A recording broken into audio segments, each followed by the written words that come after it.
बच्चों आज हम लोग सीखने वाले हैं लेंस मेकर फॉर्मूला।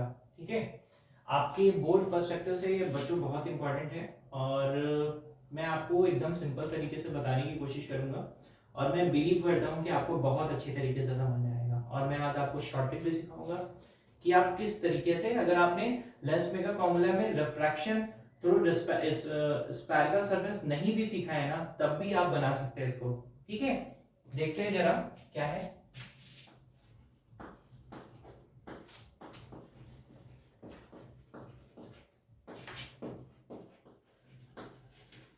सबसे पहली चीज बच्चों, ये होता क्या है, it gives the relationship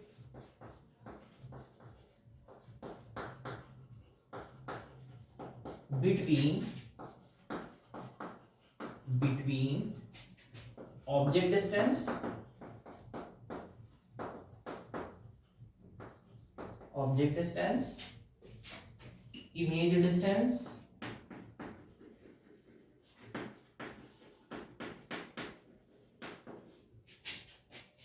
image distance, refractive index,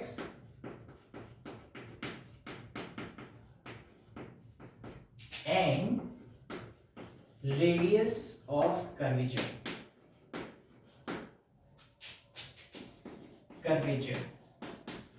of spherical surface।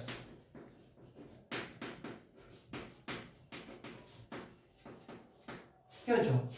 तो आपके वो लेंस मेकर फॉर्मूला हमें क्या बताएगा, हमें बताएगा relationship between object distance, image distance, refractive index and radius of curvature of spherical surfaces. ठीक है ना? तो फटाफट देखिए जरा, लेंस मेकर फॉर्मूला बनाने के लिए डायग्राम बनाते हैं। डायग्राम में हम लोग लेंगे क्या, एक लेंस लेने वाले हैं और लेंस कौन सा लेने वाले हैं, हम लोग लेने वाले हैं कॉन्वेक्स लेंस। बताइए बच्चों, क्या कॉन्वेक्स लेंस ऐसे ही बनता है? ठीक, मिड पॉइंट को हम लोग क्या बोलते हैं, ऑप्टिक सेंटर बोलते हैं। और सबसे पहले मैं ड्रॉ कर लेता हूं ये एक लाइन जिसको हम लोग क्या बोलते हैं, प्रिंसिपल एक्सिस। ठीक है, चलो देखो जरा, हमने क्या करना है, सिर्फ सबसे पहले डिसाइड करना है फोकस कहां पे है। तो मैं आपको सजेशन जरूर दूंगा कि जितना भी फोकस इधर लेना है उतना ही फोकस इधर भी लीजिएगा। तो ये रहा आपके पास फोकस 1 प्राइमरी फोकस और ये है आपके पास सेकेंडरी फोकस। ठीक है ना, प्रिंसिपल फोकस ये दोनों। तो हमने क्या करना है कि अगर ऑब्जेक्ट जो है ना फोकस और इंफिनिटी के बीच में रहता है, तो आपको अच्छे से पता है कि कॉन्वेक्स लेंस हमें कैसा इमेज देता है, रियल इमेज। ठीक है ना?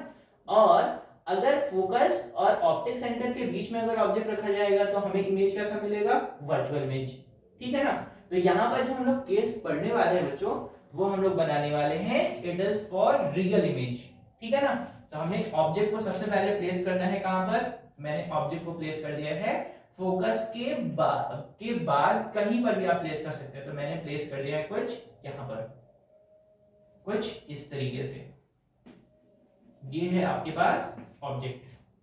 ठीक है, अब ऑब्जेक्ट से निकलने वाली लाइट रेज अगर प्रिंसिपल एक्सिस पर ही है और अगर वो ऑप्टिक सेंटर से ही जा रही है तो वो कहीं पर भी डेविएट तो होंगी नहीं, सीधे चली जाएंगी। ठीक है ना? और अगर वो लेंस पर गई तो पहला रिफ्रैक्टिंग सरफेस आया, तो पहले रिफ्रैक्टिंग सरफेस पर जहां पर भी इंसिडेंट करेगी तो सबसे पहला हमारा रूल क्या होता है, सबसे पहले आप ड्रॉ करेंगे that is what, that is normal. तो इस पॉइंट पर नॉर्मल ड्रॉ करते हैं। तो नॉर्मल कहां से पास होता है बच्चों, वो पास होता है इसके सेंटर ऑफ कर्वेचर से। तो मैंने डिसाइड किया कि ये है भाई सेंटर, तो ये रही मेरी वो लाइन दैट इज नॉर्मल वाली। अब लाइट रेस को जाना किधर था, लाइट रेस को जाना तो ऐसे था, लेकिन क्या हो जाएगी वो आफ्टर रिफ्रैक्शन किधर हो जाएगा सर, वो रेयरर मीडियम से कहां पर जा रहे हैं, डेंसर में। अगर रेयरर से डेंसर में जाता है तो लाइट रेज नॉर्मल की तरफ बेंड हो जाता है, तो लाइट रेज को चली जाएगी ऐसे। ठीक है, कब जाएगी बच्चों, अगर ये वाला सरफेस ना होता तब, अगर ये वाला सरफेस ना होता तब तो चली जाती, लेकिन ये वाला भी सरफेस है तो क्या होगा, इस वाले सरफेस की वजह से इसका इमेज कहां पर बन रहा है, यहां पर। ये क्या है, ऑब्जेक्ट। तो मैं इसको नाम दे देता हूं, इसका नाम है आई डैश। ठीक है ना, क्योंकि ये भी रिफ्रैक्टिंग सरफेस है। अभी क्या होगा, लाइट रेज जैसे ही यहां पर इंसिडेंट करेगी ना, तो यहां पर भी सबसे पहले हम लोग क्या जानते हैं, सबसे पहले ड्रॉ करेंगे नॉर्मल। तो मैं यहां पर ड्रॉ कर देता हूं इसका नॉर्मल। देखो जरा, नॉर्मल को जाएगा ऐसे, ठीक है ना। अभी लाइट रेज को कैसे जाना है सर, नॉर्मल से और दूर जाना है। क्यों, क्योंकि ये कौन सा मीडियम है, डेंसर। डेंसर से किधर जा रही है, रेयरर की तरफ, तो नॉर्मल से और दूर चली जाएगी और वो कुछ ऐसा हो जाएगा, ठीक है ना। तो उसका इमेज कहां पर बन गया, कुछ यहां पर बन गया, ठीक है ना। तो इमेज को मैंने किससे रिप्रेजेंट कर दिया है, उसको रिप्रेजेंट कर दिया है आई से, ठीक है बच्चों। अब फटाफट बेसिक रूल्स की बात कर लेते हैं बच्चों। मैंने यहाँ पर आपको समझाने की कोशिश की है। यहाँ पर आपके पास ये लेंस रखा हुआ है, आउटसाइड क्या है, आउटसाइड एक ऐसा मीडियम या फिर एयर है जहां पर जो कैसा है, रेयरर, और ग्लास ये कैसा है, डेंसर, ठीक है ना। लाइट रेज पहले कहां जा रही है, रेयरर से डेंसर में, फिर कैसे जा रही है, डेंसर से रेयरर में। तो मैं दोनों को सेपरेट डायग्राम्स बनाता हूं, जैसे हम लोगों ने स्फेरिकल सरफेस के लिए किया था रिफ्रैक्शन में। तो फटाफट मैं देखो एक सेपरेट पहले वाले सरफेस का डायग्राम बनाता हूँ और फिर दूसरे वाले का सरफेस का डायग्राम बनाता हूँ और आपको समझाता हूँ कि स्पेसिफिकली यहाँ पे हो क्या रहा है। तो जरा देखो पहले वाला सरफेस, ये रहा पहला सरफेस, ये है वो प्रिंसिपल एक्सिस, ये है फोकस, ये है आपका ऑब्जेक्ट। लाइट रेस चलने वाली है, इंसिडेंट होगी। ये कैसा मीडियम है, डेंसर। लाइट को जाना कैसे चाहिए था, ऐसे, लेकिन जाएगी कैसे, ये रहा आपका नॉर्मल लाइन, नॉर्मल की तरफ बेंड हो जाएगी कुछ ऐसे, ठीक है। अब आपको अच्छे से पता है कि पोल और ऑब्जेक्ट के डिस्टेंस को हम लोग किसको क्या बोलते हैं, u, that is object distance. और यहां से लेकर पोल से लेकर इमेज तक की डिस्टेंस को, जिसको हम लोगों ने किससे रिप्रेजेंट किया है, आई से। तो यहां पर ये डिस्टेंस क्या होता है, इमेज डिस्टेंस, जिसको हम रिप्रेजेंट करने वाले बच्चों v डैश से, ठीक है। क्लैरिटी के साथ समझ में आया। और यहां पर आपको और क्या याद रखना है, ये जो आपका रेयरर मीडियम है ना, उसका रिफ्रैक्टिव इंडेक्स कितना है, μ1, और इसका रिफ्रैक्टिव इंडेक्स कितना है डेंसर मीडियम का, μ2, ठीक है। चलिए दूसरे रिफ्रैक्टिंग सरफेस की बात करते हैं, कुछ ये वाले रिफ्रैक्टिंग सरफेस की। देखो मैं यहां पे ड्रॉ कर रहा हूं इसको कुछ ऐसे, ठीक है ना। ये है आपकी एक्सिस और लाइट रेज कुछ ऐसे इंसिडेंट हो रही है यहाँ पे, इस वाले पर ये यहीं पे तो आ रही है ना। देखो अगर ये बिना रिफ्रैक्ट हुए चली जाती तो कहां पर जाती, कुछ ऐसे, जो कहां पर इमेज कितना बना रही है, कैसे, आई डैश, ठीक है। अब जैसे ही सरफेस पर टकराएंगे ना, तो फिर हम लोग क्या ड्रॉ करते हैं, नॉर्मल ड्रॉ करते हैं, ठीक है ना। नॉर्मल ड्रॉ करेंगे तो फिर लाइट रेज किधर जा रही है सर, डेंसर से जा रही है रेयरर में, तो क्या हो जाएगी, नॉर्मल से और दूर हो जाएगी, तो लाइट कुछ चली जाएगी ऐसे, ठीक है ना। यहां पर मैंने जो कटिंग पॉइंट है उसका नाम क्या रखा है, आई, ठीक है। और अब फटाफट रिप्रेजेंटेशन कर लेते हैं। देखो ये डिस्टेंस को हम लोगों ने ऑलरेडी रिप्रेजेंट कर रखा है किससे, v डैश से, ठीक है। और ये डिस्टेंस को किससे रिप्रेजेंट कर रहे हैं, v से, ठीक है। अब बच्चों देखिए, जो भी आपके पास इस वाले का इमेज है, यानी पहले वाले सरफेस की वजह से जो इमेज बन रही है, वो दूसरे वाले सरफेस के लिए एज अ ऑब्जेक्ट बिहेव करेगी, ठीक है ना। अब आपको दिक्कत क्या आती है, ये सर बताइए मुझे कि मैं फॉर्मूला याद कैसे करूं, इसका फॉर्मूला कैसे याद करूं और इसका फॉर्मूला याद करूं। तो मैं आपको एकदम सिंपल सा ट्रिक बताता हूं, बिल्कुल भी परेशान नहीं होंगे। चलो देखो, तो सबसे पहले मैं बेसिक असम्पशन ही ट्रीट कर ले रहा हूं। तो ये आपके पास रिफ्रैक्टिव इंडेक्स इस मीडियम का मैं बोल रहा हूं कि जहां पर रेयरर है, रेयरर का रिफ्रैक्टिव इंडेक्स कितना है, μ1, डेंसर का कितना है, μ2। सर रेयरर का कितना था, μ1, डेंसर का कितना है, μ2। देखो मैं बारी बारी दोनों फॉर्मूला लिखूंगा और आपको बिल्कुल भी ऐसा नहीं लगेगा कि आपको कोई गलती हुई है, एकदम आसानी से आप बना पाएंगे। देखो पहले वाले के लिए अगर मैं रिफ्रैक्टिव इंडेक्स का फॉर्मूला लिखूं तो मैं आपको देखो एकदम आसानी से बता रहा हूं। लाइट रेज किधर से चल रही है सर, रेयरर से चल रही है, किस में जा रही है, डेंसर में जा रही है। तो सबसे पहले क्या करेंगे, रेयरर का जो भी रिफ्रैक्टिव इंडेक्स है ना उसको लिख देंगे। देखो जरा कितना है, रेयरर का रिफ्रैक्टिव इंडेक्स है दैट इज μ1, ठीक है ना। फिर कहां से आ रही है, ये कितने डिस्टेंस है, u, साइन कन्वेंशन, सर पोल के लेफ्ट हैंड साइड वाले लोग यानी जो भी अपोजिट डायरेक्शन में मेजरमेंट करेंगे इंसिडेंट रे के उसको कैसे लेते हैं, निगेटिव। तो इनको मैं बोल देता हूं ये कैसे है, negative. Plus sir light rays गई कहां पर है, सेकंड मीडियम दैट इज जिसका रिफ्रैक्टिव इंडेक्स है μ2 अपॉन कितना कर देंगे सर, यहां से यहां तक की डिस्टेंस कितनी है, वो हमने ले रखी है v डैश, ठीक है, इक्वल टू सर कहां पर लाइट गई है, किस मीडियम में गई है, μ2 में,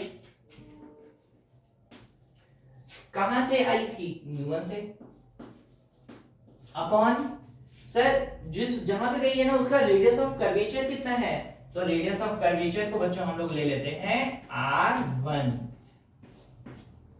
मैंने लिख दिया है r1, ठीक है ना। मैं रिपीट कर दूं फटाफट, जहां से लाइट आ रही है उसका रिफ्रैक्टिव इंडेक्स कितनी डिस्टेंस है u, किधर की साइड है, पोल के left hand side, that is opposite direction in the incident ray, that is -u, plus जहां पर गई है μ2 अपॉन कितना है, कितना डिस्टेंस ट्रैवल कर रही है v dash, upon equal to कितना करेंगे सर, किस मीडियम में गई है μ2 में, कहां से आई है μ1 से, अपॉन कितना r, ठीक है ना।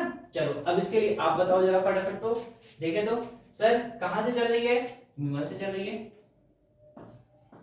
अपॉन कहां से चल रही है बच्चों, μ1 से चल रही है या μ2 से चल रही है, यहां पर हम लोगों ने μ2 इसको लिखना है और μ1 इसको लिखना है, क्यों, क्योंकि हम लोगों ने डेंसर मीडियम किसको मान रखा है, इस वाले को मान रखा है, तो डेंसर मीडियम का रिफ्रैक्टिव इंडेक्स μ2 और इसका रिफ्रैक्टिव इंडेक्स μ1। चलो देखो जरा, तो यहां पर ये हो जाएगा μ2 अपॉन कितना सर, ये बताइए मुझे, या मुझे तो ऑब्जेक्ट डिस्टेंस लेना है और यहां पर ऑब्जेक्ट डिस्टेंस कितना है v डैश, ठीक है ना। और ऑब्जेक्ट को हम लोग किधर ट्रीट करते हैं सर, वो लेफ्ट हैंड साइड ट्रीट करते हैं, तो हम लोग उसको बोलने वाले हैं उसका साइन कन्वेंशन कैसा रहेगा सर, नेगेटिव, ठीक है।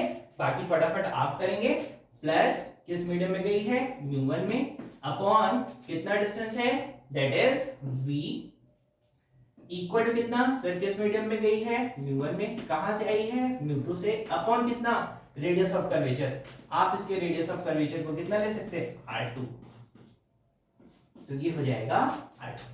देखो मैंने कितनी आसानी से लिख दिया है दोनों फॉर्मूला बिना किसी दिक्कत के, और आपको भी मैं उम्मीद करता हूं कि आपको भी कोई दिक्कत नहीं होगी, एकदम आसानी से याद रखेंगे।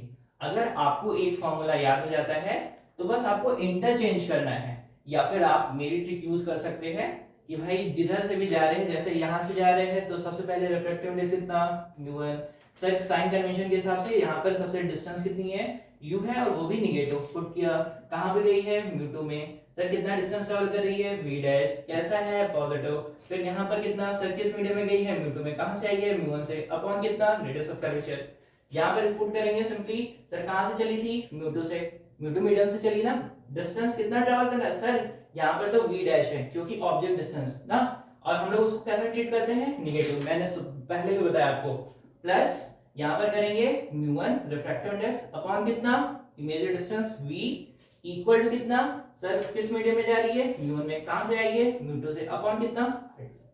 अब क्या करेंगे बच्चों, दोनों इक्वेशंस को ऐड कर देंगे, ठीक है ना। अगर मैं दोनों इक्वेशन को ऐड करूं तो देखो बताओ जरा कौन कौन कट जाएगा sir, μ2 upon v dash, μ2 upon v dash, दोनों के दोनों क्या हो जाएंगे, कट जाएंगे। आपके पास रिमेनिंग क्या बचेगा, minus μ1 upon u, minus μ1 upon u plus μ1 upon v, और अगर मैं यहां से μ2 माइनस μ1 कॉमन ले लूं तो मेरे पास बचेगा 1 upon r1 minus 1 upon r, ठीक है। आपको फॉर्मूला देखकर समझ में आ गया ना, चलो याद कराते हैं, मैं कराता हूं या फटाफट, और मैं अब इस फॉर्मूले को लिखने वाला हूं कुछ यहाँ पर, यहां से मैं लिख रहा हूं कहां पर, यहाँ पर, क्योंकि यहाँ पर स्पेस है और फाइनल रिजल्ट भी हम लोग यहीं पर लिखने वाले हैं।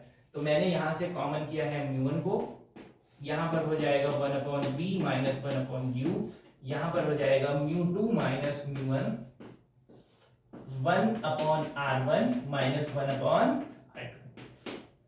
बच्चों जरा ध्यान दीजिए, मैंने आपको क्या बताया है, gives relationship, sir object distance u, image distance v, refractive index mu2 mu1, radius of curvature, that is radius of curvature is what, that is r1 and r2, ठीक है ना। चलिए अब क्या करेंगे, mu1 से इधर डिवाइड कर देंगे तो आपके पास आ जाएगा 1/v minus 1/u equal to what, mu2/mu1 minus 1/r1 minus 1/r2, ठीक है बच्चों। अब अगर मैं फाइनल रिजल्ट लिखता हूं, फाइनल रिजल्ट सर कितना आएगा वो बता दो, या फिर लेंस मेकर फॉर्मूला किसको बोलेंगे, तो आप इसको भी लेंस मेकर फॉर्मूला की तरह ही ट्रीट कर सकते हो। बस यहां पर क्या करना है, ऑब्जेक्ट को कहां पर पुट करना है, इन्फिनिटी पर, इमेज कहां पर बनेगी, फोकस पर। तो देखो जरा क्या लिख देंगे, लिखेंगे 1/f इक्वल टू 1/f यानी 1/v minus 1/u equal to 1/f equal to mu2 1 minus 1/r1 minus 1/, ठीक है। इसी को बच्चों बोलते हैं lens maker formula, that is 1 focal length, that is 1/v minus 1/u is represented as 1/f। आपने lens formula भी पढ़ा है फॉर थिन लेंसेज, ठीक है। मैं उम्मीद करता हूं बच्चों आपको बहुत आसानी से समझ में आया होगा, ठीक है। Good day.